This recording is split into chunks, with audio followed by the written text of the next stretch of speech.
Race, heritage and transformation have dominated public debate in recent weeks. It was all sparked by the call by University of Cape Town students to have the statue of Cecil John Rhodes removed. And in no time, this call spread across the country as protesters insisted on the removal of all colonial symbols and the speeding up of racial and economic transformation. But there are those who maintain that these symbols should not be done away with, as they are part of South Africa's heritage. But before we delve into this debate, let's take a look at this background story. Call it vandalism or acts of nationalism. These students say they cannot take it no more. They are frustrated by the slow pace of transformation 21 years into democracy, not only in this university but across the country. While the students want these images to be removed from public space to newly designated areas, there are those South Africans who believe that these symbols are a part of our history. I feel it's very wrong for one to actually come up and ambush a statue like this. With me personally, I don't know what the history of the statue is, but living in the area and just seeing the ambush that just happened with the statue is basically not right. It's a crime. They should actually have gone into the history of this. Definitely not going to do anything for our country's future. They're just making things worse. Jean-Pierre said all these years, why must it throw down now? It's senseless, over stone. They want to do over stone. These statues, they need to be taken down because there is no history that a young person can learn from these people. Dominance comes with where you put your own images. This just goes to show that white people are still dominating the Africans. The uprising against colonial statues spread to universities in Grahamstown, Port Elizabeth and KwaZulu-Natal. And these protests show no signs of slowing down. This week, the University of Cape Town students celebrated the university's council's decision to remove the statue of Cecil John Rhodes. UCT will immediately submit an application to Heritage Western Cape to have the statue removed. However, in view of the council's decision, we have concern about the safety of the statue and believe that the only way to protect it while Heritage Western Cape is considering our application will be to temporarily remove it for safekeeping. After 81 years overlooking the greater Cape Town area, the statue of British colonialist and mining magnate Cecil John Rhodes was removed from its plinth at the University of Cape Town. These protests have renewed the debate about South Africa's heritage, reconciliation and racial economic transformation. Mbali Matigwa for Right and Recourse. Thank you, Bali. The National Heritage Resource Act number 25 of 1999 makes provisions for a legal framework to protect sacred sites to determine what was significant to indigenous communities in terms of tangible heritage symbols. This was also emphasized by President Jacob Zuma at the unveiling of the Chris Hani Memorial on Friday. We are aware of the sentiments in the country relating to the removal of statues of racists and colonialists. We do understand the frustration of our people who may feel the program of building a new heritage architecture is moving slowly. But I don't think we should say there is nothing happening. It's not a correct statement. It's not a correct information to say nothing is happening. The government is not doing anything because the program has not come to the level of the statues. I've counted these deliberately to say the program of transformation is on, and it has been on. What is important is that everything must be done in an orderly fashion. and according to the laws of the land. We remind our people that the destruction of statues is illegal. Well, there you have it. The destruction of statues is illegal. To unpack today's topic are Honorable Minister Nathi Mthethwa, Minister of the Department of Arts and Culture, Ms. Minka Mari Statler, Head of Media and Public Affairs from South African Institute of Race Relations, and at our Pretoria studio, independent analyst Dr. Somadoda Fikeni. Ladies and gentlemen, good afternoon. Welcome to Rights and Recourse. Thank you. A question I probably should ask, first of all, is did the call for the removal of the Cecil John Rhodes statues caught us by surprise? Well, it was something which was not predicted when it happened. But I wouldn't say it caught us by surprise, because you would recall that the democratic government envisaged this kind of a situation. That's why in 1999 we passed a law, the National Heritage Resources Act, number 25. And there's nothing wrong with the call. In the NDP we say that we want active citizenry. And this is part of it, that citizens should be able to express their views on whatever is happening in their lives. And in this instance, the students at the UCT were doing just that. The issue becomes on how you do what you want to do in effecting change. Change has to happen. There's no question about that. That when you have defeated the racial and colonialist government, everything had to change. Signs and symbols had to change. The manner in which that happens is important, because our policy as government is the policy of reconciliation. What we are saying about that, it speaks exactly to what is happening. That we should forgive what happened in the past and move on as the Constitution asks us, but not forget. Because if you forget, if you obliterate everything, you'll try, but you won't succeed to obliterate history, because history is history. You don't choose it, it's there, you know. The question is, what do you do with the statues? You follow the process of the law, and if it comes to a point where a statue has to be removed, which has happened in the past. You know what happened at the Union Building, for instance, Barry Herzog, who was removed, and then you have President Mandela. So if that has to happen, there is a process which the law clearly defines. So we were not surprised at all, and we think that we should commend the students of UCT primarily on the fact that they did not destroy that statue, because the destruction of the statues is not helping anyone. The fundamental point, though, is that the call of the statues or the name change of streets and so on have underlying implications. The issue is transformation. And with UCT and with what students have said, I think that the authorities would heed the call and confront the real issues. Dr. Somadoda Fikeni down in Pretoria, up in Pretoria, the minister has pointed out that we have a policy of reconciliation. The preamble of our constitution, of our constitution says, we the people of South Africa recognize the injustices of the past, honor those who suffered for justice and freedom on our land.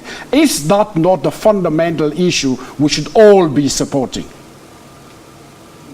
Without any doubt, as the minister is saying, that transformation is the key project. Perhaps we could be reflecting on whether such transformation has not been slow in some sectors. You remember that there have been now 3 reports reflecting the lack of transformation in the universities. The Sudin report, we had another one after the incident in the Free State University, and the one by Professor Makgoba and the team. So the destruction or the challenge of the statues is a metaphor for the larger issues of transformation. And if the society returns back after the statue issue has been settled to business as usual, then we will have a rude awakening, because we have to be asking what are the key issues which are underlying, and what can we do within the legal framework that we have with speed, making sure that conversation does not replace the actual transformation. Minka, the issues the minister raised, an issue of we are on a reconciliation path. You from the Institute of Race Relations, what happened in Pretoria during the week at the Paul Kruger statue, it seems there could be some racial friction taking place in this whole issue. Yes, if not handled properly. Properly, exactly. So we actually agree with the minister that there is a process to be followed, and active citizenry is extremely important, but as much, so we don't really, the removal of roads or the non-removal of roads, we think that if the decision was made to remove roads, that's great, but it was, in some ways, in the last few days, processes were not followed so rightly as we would hope to see the students coming into the council meeting, dancing, singing, and when in fact they could have achieved exactly the same through the processes that were available to them. And what that then did was that then caused this racial tension when people people immediately click into self-preservation. And it's because they're frustrated and they don't really know where to put their frustration, and they on how to express themselves really, so they take it out on statues, and then maybe a group, as we saw in Pretoria, retaliate by also sort of becoming self-preservatory, and that's not something we want to see at all. We totally agree. Let's talk about these symbols. Let's talk about the importance in history. Is it important to maybe have some symbols that are not so good to remind us of what must never ever happen again? So, but that's up for debate. On that point, Minister, that's what we would want to see. Justice Albisars says, pointed out to the transformation of the fort, the prison up at the Constitutional Hill, and said what we did with the fort, we made it the constitutional court, the apex court of the land, and shouldn't be doing that with all of these other statues and the memorials that we have. Look, these statues do not have the same effect, and each statue has to be looked into on its merit. Kruger is not Rhodes, as an example. For us, it's a process of education that our society is engaged in this conversation amongst itself to understand even better the kind of statues we have. What do we do about it? That which Justice Sachs is referring to is informed by the path we've chosen. Our transition was a negotiated transition. And the path we've chosen has been the path of trying to negotiate our way as much as possible, so that even if at the end of the day, those who would feel that their signs and symbols are changed do not see that as an act of vengeance. But also those who want transformation do not see as they are being delayed to enter into permanent dialogue. You see, if you take the issue, for instance, of Israel, there is dialogue there, ongoing, never ending. If you talk of Western Sahara, even today there are talks. That's not the kind of dialogue we're talking about. It should be a dialogue leading us to an outcome. And the outcome is transformation, because we've got to transform the heritage landscape of our country. When people come to South Africa, should not view our heritage from the prism of our erstwhile colonizers. That's a fact we have to confront. And as I said, how you do that becomes important, because you do not want at the same time the generations to come not to know the face of an oppressor. They must know that face. They must go somewhere and look at that face and say, This is the kind of face, this is the kind of a person we do not want to see in future. Well, if you'd like to join us in today's discussion, please call us on 011 714 5497 or 5498, or tweet us at Rights Recourse, or email us at rightsandrecourse@sabc.co.za. Stay with us.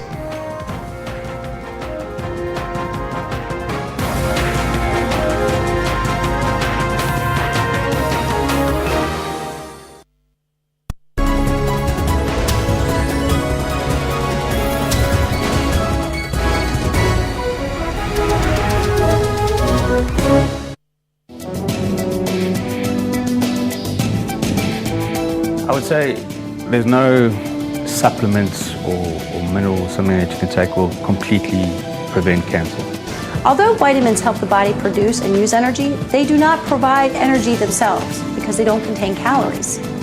Supplements also cannot be used to replace foods or make up for poor dietary habits. Cases in Liberia are currently doubling every 15 to 20 days, and those in Sierra Leone and Guinea are doubling every 30 to 40 days. Hi, I'm Dr. Cecil John. Watch Health Talk every Saturday on SABC News.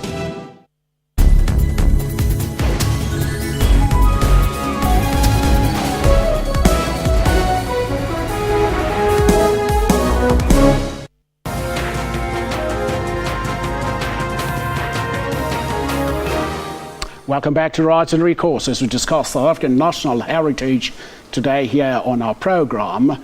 Dr. Somadoda Fikeni, let me come to you in Pretoria. The question probably should be, why in the 21 years of democracy, the issue of dialogue around this symbol is still being envisaged? I know the National Heritage Council had a discussion around these issues. They had a big, huge group of experts who were looking at what should happen to this aspect. Well, I do think that the major problem that we have to reflect on is that initially, during our transition, there was sensitivity to tackle some of the issues because we misunderstood reconciliation to mean status quo should be preserved in some instances. And secondly, in some institutions and universities in particular, when they talk transformation, they didn't go all the way to deal with the substantive issues. They were only content to say student numbers have grown up and we have a black chancellor, but the rest remain the same. So it is also a result of the focus that we realized that in the first few decades, or the first decade, so to speak, the issue of heritage and culture was not featuring prominently. It was often seen as something that is secondary. The main focus was on economy, the physical infrastructure, housing, and many other things that were seen as being a priority. But now the nation seemed to have realized, especially under the minister's leadership, that heritage is at the heart of any social cohesion, is at the heart of any reconciliation, is at the heart of defining transformation and defining the public spaces. That realization and investment in that will go a long way in assisting the nation to rapidly transform. Do you want to add to that, Mr. Minister? Well, I can only confirm the fact that our commitment to ensure that the heritage landscape in our country is what it's supposed to be. We'll continue to do that and ensuring that people really understand. I think as Dr. Fikeni is saying, people would even say that the Minister of Police is now in Arts and Culture, has been demoted. It explains to you the understanding or lack thereof of our society about this very huge responsibility. Because if you look at government and the priorities of government, it's this ministry and department which is given a responsibility to lead the nation in nation building and social cohesion, to lead the nation in getting to identify itself and have its own identity. I can't see any bigger role in society than the role which the ministry and other ministries and departments working with is in our society. So I think that whereas we have spoken more about arts and culture, we want to emphasize also the area of heritage. A couple of years ago, I remember after we had our first xenophobic problems, the Arts and Culture Department, you were not there yet, held a social cohesion conference. Probably something like that needs to happen for these things to be discussed at such a forum. Well, yes, and there was also another one in 2012. In fact, the first one was initiated in 2012 by predecessor, the then Minister Mashatile. And were then given a task of reporting back on that national summit, which we had some 2 weeks ago as a report back. And it helped to reflect on how far we've gone in ensuring that we really have a socially coherent society. One of the mistakes we made when we emphasized the issues of reconciliation in the earlier years of our democracy, we didn't lay bare the horrors of apartheid. And as people go on with their lives, and as racism rears its ugly head in a covert way, people, don't understand where this thing comes from. Now, if we are able to explain, that's why I was saying that you cannot obliterate history. If we are able to say we are reconciling from this kind of a situation, which should never happen, and spell it out. You cannot obliterate history. Minke, what is the role, what should be the role of organizations like yours in actually making people understand why things have to change, why certain things have to remain the same? The role that we have is that we talk to anybody. We don't really take sides. We look at what the data says and we then give it to media, to civil society. Anyone can contact us and talk to us about these issues. And actually, in terms of race, we have unfortunately seen a decline in racial goodwill over the last 2 years or so. And it's really something that one does not want to see. But I think, as the Minister says, the big thing is to make people, all levels of society in South Africa, feel included in the process. So to feel that what they're being told is open and transparent, and that they also have a say, because what now happened is it's fantastic to see the youth take such action, and we actually think that this might be the beginning of even further movements in the country, the youth starting to stand up and say what they think. But some processes were not followed, and that then led to other groups of people not feeling included and feeling that they must now protect some symbols, which, to be fair, if the processes are followed, every symbol will come up for debate, and people who, like the doctor in Pretoria, who knows about history, who knows about heritage, will be involved, communities will be involved, and as you say, maybe a conference of social cohesion, but to make very, very sure that all sectors of society, South African society, are involved and feel that they can say what they want to say, and that we don't then get this sort of, I'm going to desecrate your symbol now, I'm going to desecrate you. It's like 3-year-olds sort of playing together, and let's talk about, let's every single South African feel involved in his or her role in reconciliation. Mika, let's take this call from Owen from Nelspruit. Owen, good afternoon and welcome to Rights and Recourse.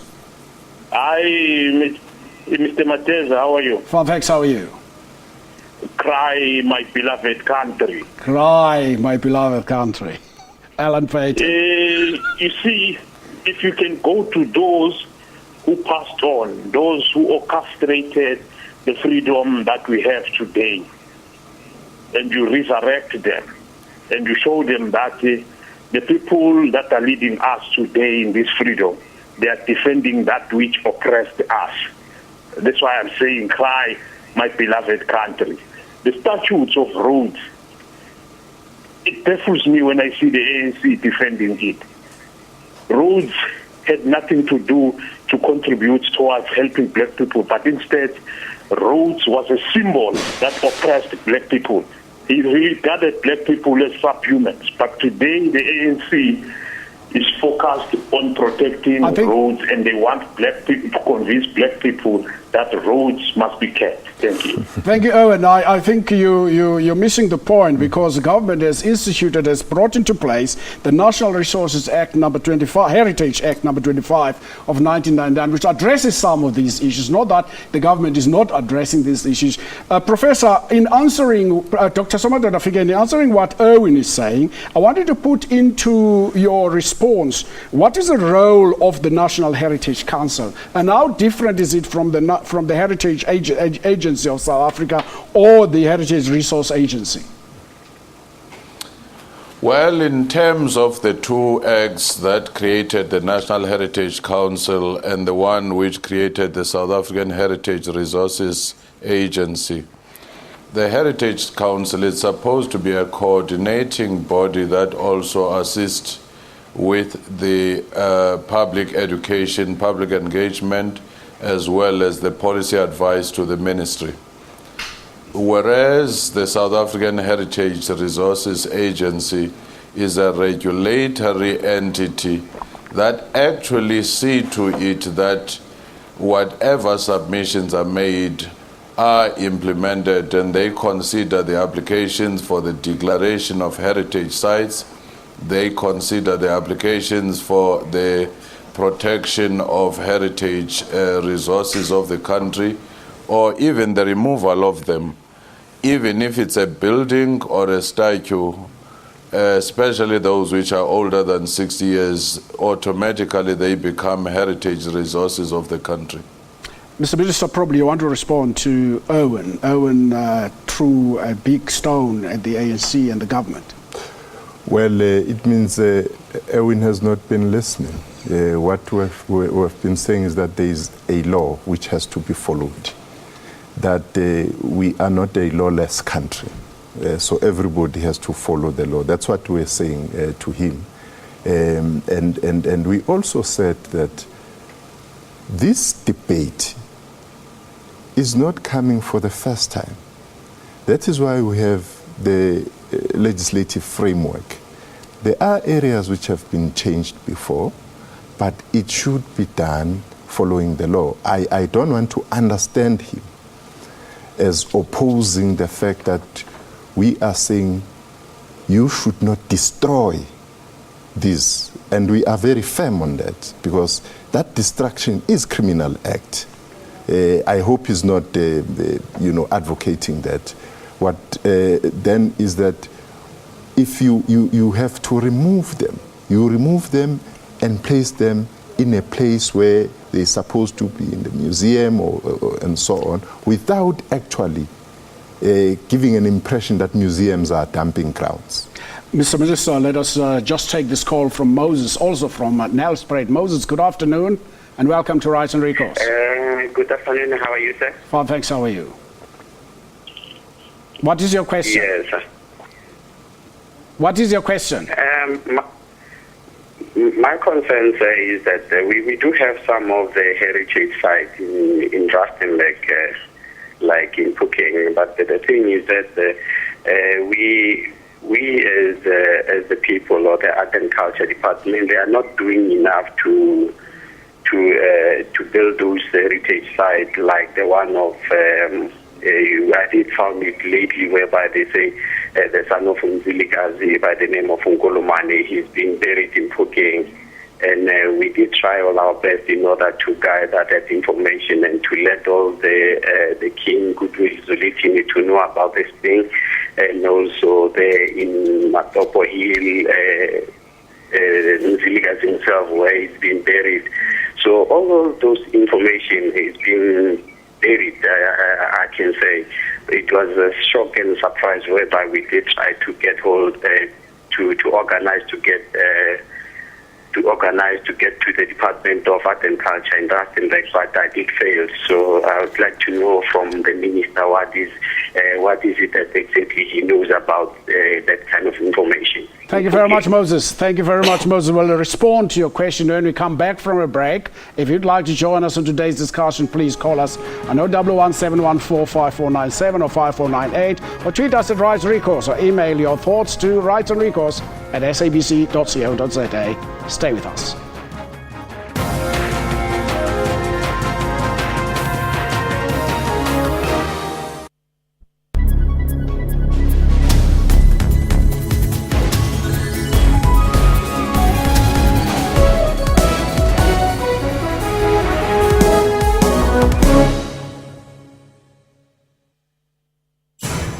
Didier Drogba, a footballer from Ivory Coast, was named as the third most influential celebrity in Africa. Where I saw him display, he's very nice player.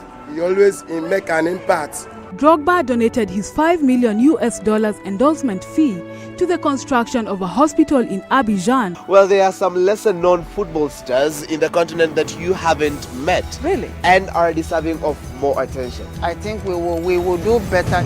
The Journal, every Saturday at 1:30 on SABC News.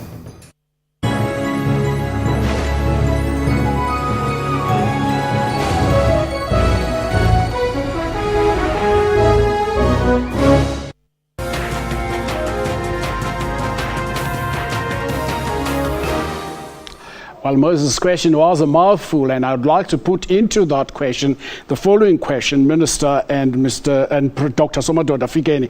The Eastern Cape, whose people have been in the forefront of fighting colonialism in over 9 wars, and heroes of these wars, have not been given the same status as the Cecil John Rhodes, the Paul Kruger's, and the others. And in the Eastern Cape, in Grahamstown, there is a huge statue of the 1820 settlers, but there is no wall of remembrance for the people like Chief Jongumsobo Vumakoma, who fought very hard and was incarcerated at Robben Island twice by the English. And these are the kind of things people are pointing to, the inconsistencies. We don't have statues that represent our people, a wall of remembrance that represent our people. These are the issues. Probably you can respond to what Moses was saying about Chief Nkulumani and put that into context with this question that I'm asking. You know, I think we should take this opportunity to really commend some of the leaders, especially at the local level of our governments, who have put forth some of these very important milestones, sites, individuals or individual heroes. You would know that some of the pre-colonial heroes, as it were, there are places which are named after them in some instances. But it's a whole host of basket which still faces us.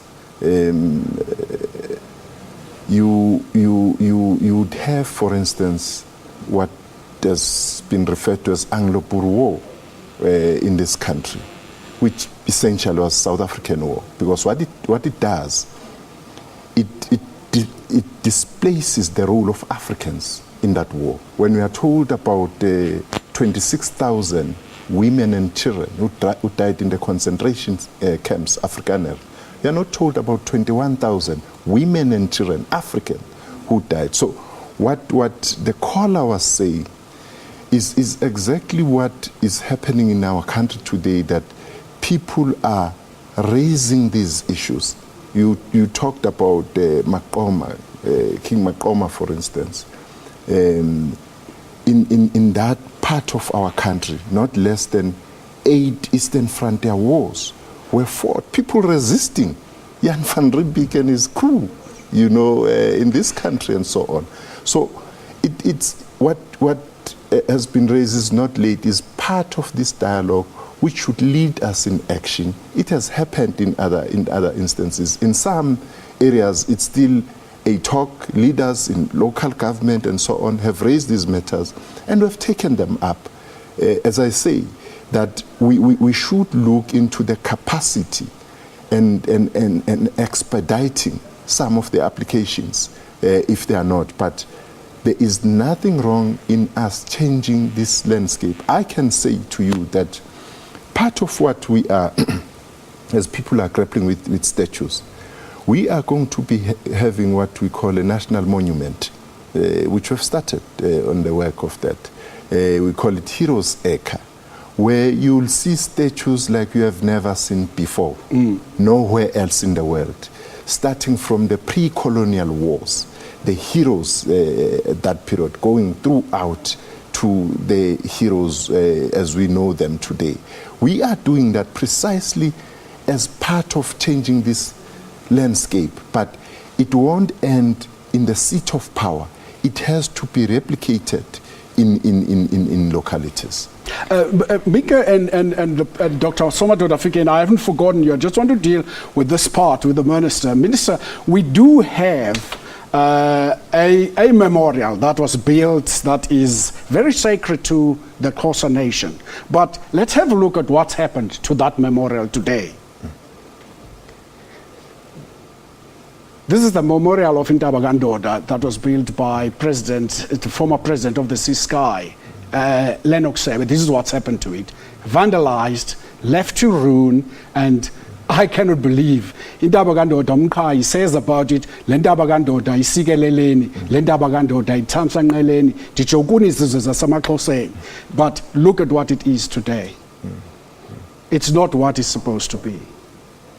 Well, it's not. It's not what it's supposed to be, but it also says that we still have a long way. There are many of such sites which have not been given necessary support. But you know, we have learned in instances like Soweto, in areas like Soweto, for instance, where you have Hector Peterson Memorial, stone and museum and so on. What struck me about that area is that the museum itself is not protected. There are no security guards and everything else, and people flock there. It continues to grow every time and attract people and so on. I think that part of the dialogue and conversation we should have to our people is that it's not going to help us to take out the statue of Cecil Rhodes and put one of the heroes, and tomorrow it's vandalized. Because this is their heritage and it must reflect a lot about them. They must be proud about this heritage, that your changing of the landscape should not be the waste of time. And part of what we should emphasize that, yes, we need to change. We need to have all these new statues. We need to have signs and symbols, but let's respect them as well, because they are ours. We are finalizing Inguza Hill, for instance, in the Eastern Cape. In Pondoland. In Pondoland, as a tribute of Amambondo and their contribution to our liberation today. And we hope that and others, people are going to hold dear in their heart. Because I was asking people who are managing Hector Peterson, they said to us, no, the person who's cleaning the area, the curator, an ordinary person, not even the curator, even somebody the who's cleaning, the area there, an ordinary person in the street will fight with you if you do anything wrong with those statues. So I'm saying that part of this dialogue has to be educational, that you do this thing not just as a symbol. That is why we should not divorce what is underlying the calls for the change of signs and symbols. Minka, the Institute of Race Relations is also part of our heritage. I remember at some stage, the president of the Institute of Race Relations was one Donald Davidson Jabavu, yes, who was the son of John Tengo Jabavu. What's happening there now? I think you're undergoing some changes too. Well, we are 86 years old, and so we are, stuck in South African heritage.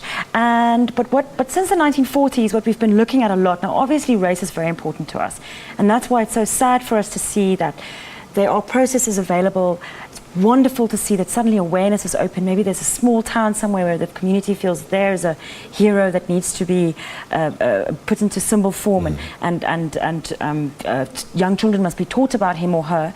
But what we have seen is we haven't seen the processes followed. And I'm sorry to interrupt you. I want to take this call from Cape Town, from Lungile. Lungile, good afternoon, and welcome to Rights and Recourse. Lungelo. Hello? Hello, Mr. Mateza. How are you? Fine, thanks. How are you? I'm good. My name is Lungelo, ne? Lungelo, yes, from you corrected Cape Town. that. Okay, I've got two concerns, Mr. Mateza, that I'd like to ask the minister in particular. One is that why is this issue of these statues was taken too long to be handled with? My take is this: it was supposed to be handled in the first occasion when the flag of this country was changed into the new flag that we now have. I would like to know from the minister why it took the government too long to handle the issue of the heritage of this country. And secondly, Mr. Mateza, the issue of students that in particular happened here in Cape Town is an indication in particular of this province called the Western Cape, how racial this province it is in particular. It's not even the issue of the statues in particular. You can even go to companies, private companies, see how black people are treated. Even if you are an educated black person, even if you aren't an educated black person, but general person, it is just a sign of a ticking time bomb if this government of the ANC continues to sleep with white people. I think the minister did point out and say we are a constitutional country, a constitutional democracy. There are laws that you can use to fight your battles with whatever happens around you. That is racism in the Eastern Cape. The minister did respond to that question. I want to go back to Somadoda, Dr. Somadoda Fikeni in Pretoria. Dr. Somadoda Fikeni, we pointed out earlier about heroes, African heroes, who have not been feted, who do not have the statues and the memorials. We raise the name of Nkulumani by Moses, and also the name of Chief Jangumsobovu Makoma. Well, the problem there, as the minister pondered, is that you must first have an appreciation of heritage and history and have a new consciousness in the public, because you may put a Makoma and the Makoma is then known only to the immediate confines. You put in Gungunyane somewhere, you find that it's only appreciated in the confines. We must have a public education system and a public engagement that educates, that engage and assist the transformation process itself. Indeed, when you're dealing with the pre-colonial figures, you find that our education system focuses mainly on the more recent liberation struggle, with little appreciation of those figures who created a foundation base for our current history. But also, most important, we must never forget to include the heritage of the Khoi and the San people. They may be numerically fewer, but they have a historical claim which is greater and longer. And that in itself, I think it's very important that we listen to even the paintings in the caves. Well, let's go back to that, Minister. What is happening around the issues affecting the Khoi and the San? I know they've raised these issues on several occasions, several platforms. You know, if you look at post-independence period in our continent and elsewhere, you will see, for instance, that the signs like the coat of arms, which are very key to any nation, would be written in Latin, in Greek, and so on and so forth. A conscious decision was taken by this government that if you want to interact with this society, at its highest level, you've got to know that there were foremost indigenous people. There are foremost indigenous people in this country, which is the Khoi and the San. That's why Kle of the coat of arms. I've been trying to pronounce that for years. That's what it represents. But the Khoi and the San people, their matters have been raised in government to that level, to an extent that even for 2015 Reconciliation Month, that month would be dedicated to the foremost indigenous people in the Cape, their lives, what happened, and so on. So for us as government, we take it seriously that there are things which would be criticized about, particularly for this nation, which would accept, but say that our devotion to ensure that first and foremost everybody in the world know who Khoi and the San are, and know that this is the continent which is the cradle of humankind. And part of what the heritage we shared with the world was by and large by the Khoi and the San people. So there is no way that we will drop the ball, particularly in ensuring that we confront challenges which are faced by the nation itself.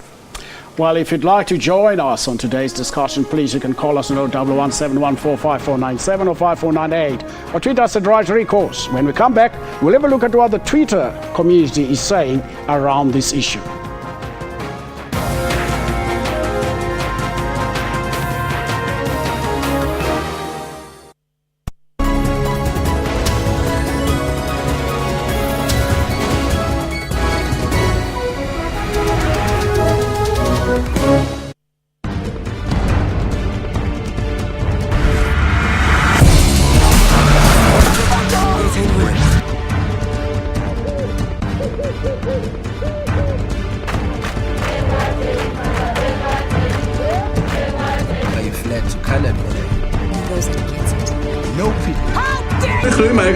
Ja, de paar bezig. Kom.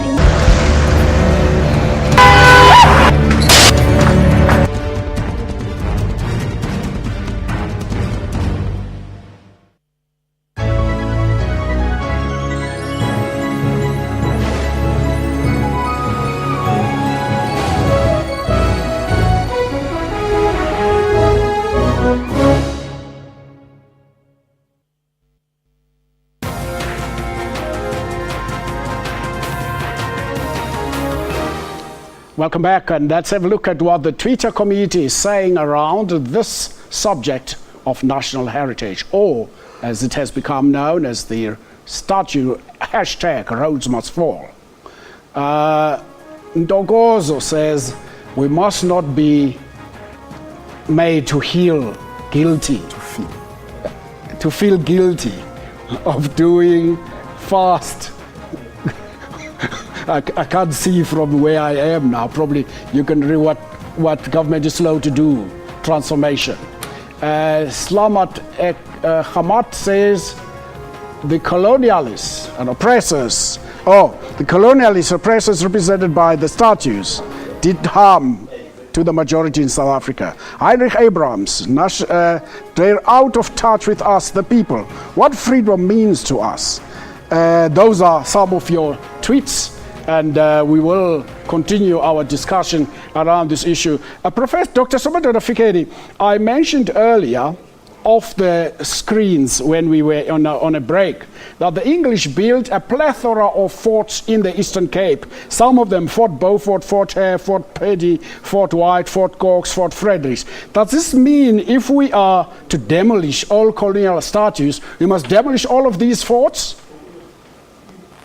Not necessarily, but engage people to understand what they mean and also give them the space to decide whether to preserve some of them or to relocate some of them. But the education and the memory about this. Most important because our history has been portrayed as though segregation racism came with apartheid, when in actual fact British colonialism was already responsible for almost 80% of most of the segregation laws, of most of the dispossession of livelihood of many people who were indigenous natives. And that in itself, I think, is a key factor that we should put. And it is for that reason that most of the English-speaking liberal universities tended to step back and say transformation would be needed in African-speaking universities, and we are not affected because we go with the global trend. That was wrong. And that is the reason why now you are beginning to see in the belly of these liberal English-speaking institutions people revolting against the lack of transformation, because they had always defined themselves outside the legacy of colonialism and apartheid and shifted the blame to the Afrikaners. Minister, there was talk also, to some extent, around the Rhodes University having to change its name from Rhodes University, but the Vice-Chancellor they dealt with that very quickly. I don't know whether it's still smoldering underneath. But also, Fort Hare is built just below a hill that has a fort that is named after Lieutenant Governor John Hare, who was one of the officers in the army of the British Army that was fighting the Amakosa people. Yes, that's why a blanket approach is not going to help anyone. Each side has to be weighed on its merits and demerits. To what extent has the institution contributed in transforming our society? To what extent does a particular person represent values of humanity, values of inclusiveness, and so on and so forth? That as you deal with a particular site, you are engaging in a journey to understand ourselves. We South Africans have not come to a point of understanding ourselves, who we are as a people. That is why there would be some sensitivities from one section which may not necessarily be appreciated by the other. You know, the preamble, as you were referring to it there, touches on a very important thing, part of our evolution as a society, to honor those who suffered under injustice. That if you take that on its own, firstly you recognize the injustices of the past and what it did to people. And it's something we should not be taken lightly. And you then take that together with the assertion that South Africa belongs to all who live in it, united in our diversity. And therefore, what you do with this particular site or that road or that building has to be an engagement and a discussion, so that at the end of the day, if we say, Mateza, your statue there, we are taking it out, whether you like it or not, but you have been engaged. You understand where society is heading to. And that's what we do. Yes. We actually look at the constitutional health of the country. So the research that we do, the data that we gather, is a very good picture of the constitutional health of the country and the way that processes are being followed and whether people are being engaged. And we do see that when people feel they're not being engaged, you see racial goodwill go down, you see frustrations coming up. But it's when people are engaged, and we also see when processes are not followed, you also actually then sit with the baked potatoes in the end. And that's why we call for processes to be followed by both government and because we were saying that if students are allowed to rush into a meeting and use fear and intimidation. It's great that they're taking action, but there are processes, better processes to follow. What's next? Is someone going to rush into the Constitutional Court and stop a judgment because they're not happy with it? Exactly. You know? So, let's take this call from Douglas in Vereniging, our last call today. Douglas, good afternoon, and welcome to Rights and Recourse. Hi. Hi, Douglas. How are you? Fine, thanks. How are you? I see you got the Minister of Arts and Cultures with you. Yes, Douglas. What's your question? That sounds good. Okay. My question is to the Minister is, since 1865 the Americans had their Civil War. 1864. And they're still busy fighting over a thing that is racial based. Douglas, is that your question? Is that it? They haven't found a solution to their problem. So you mean we will never find a solution?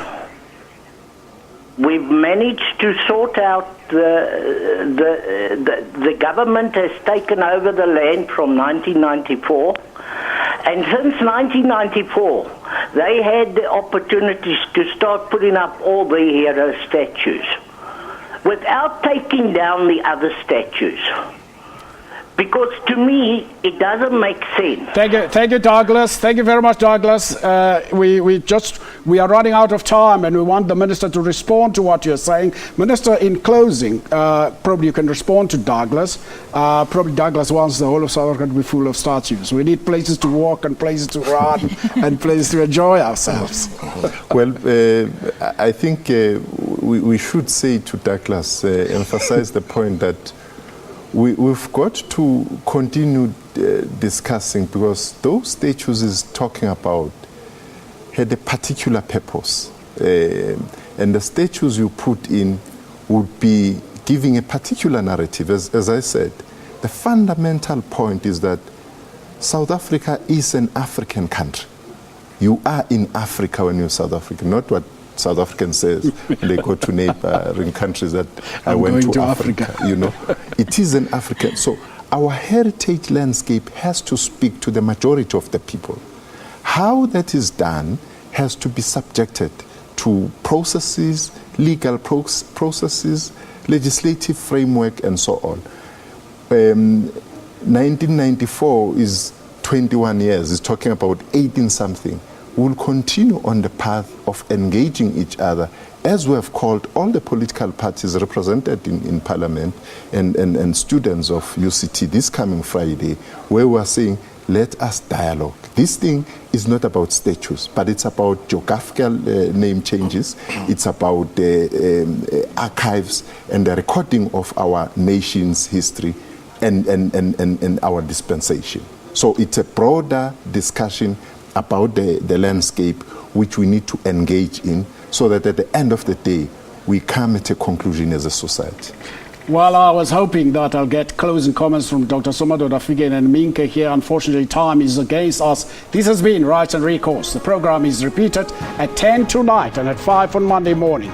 From all of us in the studio, thank you to our guests and good afternoon.